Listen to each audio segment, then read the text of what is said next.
Doc, will I gain it all back? Brenda weighed over 300 pounds. With keto, she went from extremely obese to a normal weight, but she has the highest risk of regaining all that weight back. Brenda's enemy number one for gaining all the weight back is her cortisol. Yeah, cortisol is that stress hormone that when it rises in our system, it floods the bloodstream with excess sugar. Partly due to her intense personality, Brenda's cortisol is constantly high, and that persistently intense life led to a constant flood of blood sugar in her system because of that constant level of cortisol. The high blood sugar led to a high level of insulin, and that cycle caused her to have a really rapid and stubborn weight gain. That high cortisol level met its match when she started the ketogenic diet. This switch in chemistry caused an improvement in her endocrine system and a reset to that cortisol level. This opened up the fat cells, and 150 pounds had been removed from her body over the last year and a half. So how does Brenda know if her cortisol is really reset? Well, some clues to persistently elevated cortisol are when patients run into a weight stall. They just can't seem to lose anymore. Another clue is that they are doing everything right and the weight is starting to come back on. Another clue that the cortisol is high is found in their sleep. Healthy cortisol levels are associated with the full 8 hours of sleep at night. I mean the whole night.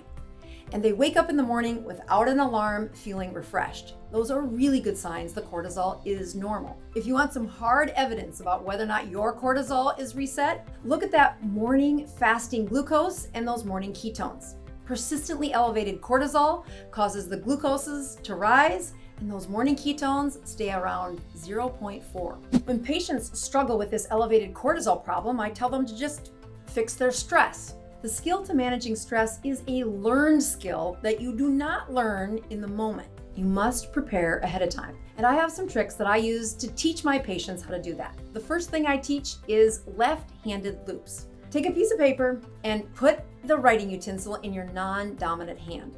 Because most of us are right-handed, I call them left-handed loops because most of my patients and I are writing with our left hand. But if you're left-handed, you're going to want to use your right hand.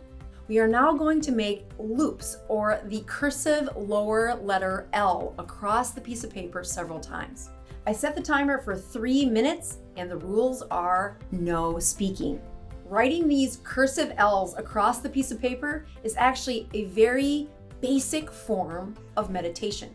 As they do this for 3 minutes, you can study and watch the heart rate decrease, the breathing decrease, and more importantly, the thoughts in their mind slow down.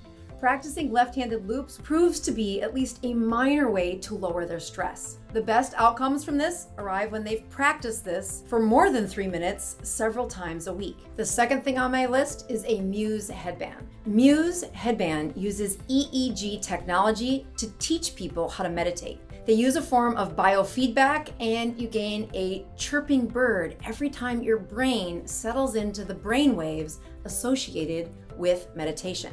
I use this in my clinic and my home to hone the skill of meditation.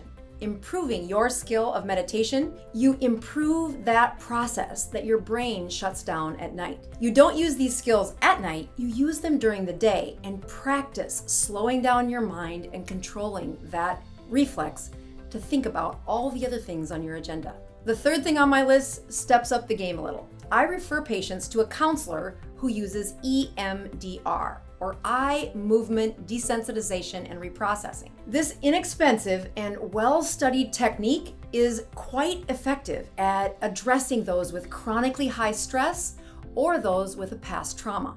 The final and most advanced thing that I recommend is TMS, or transcranial magnetic stimulation. This powerful, albeit expensive option is for those brains with a stubborn or difficult time learning that new skill in adulthood.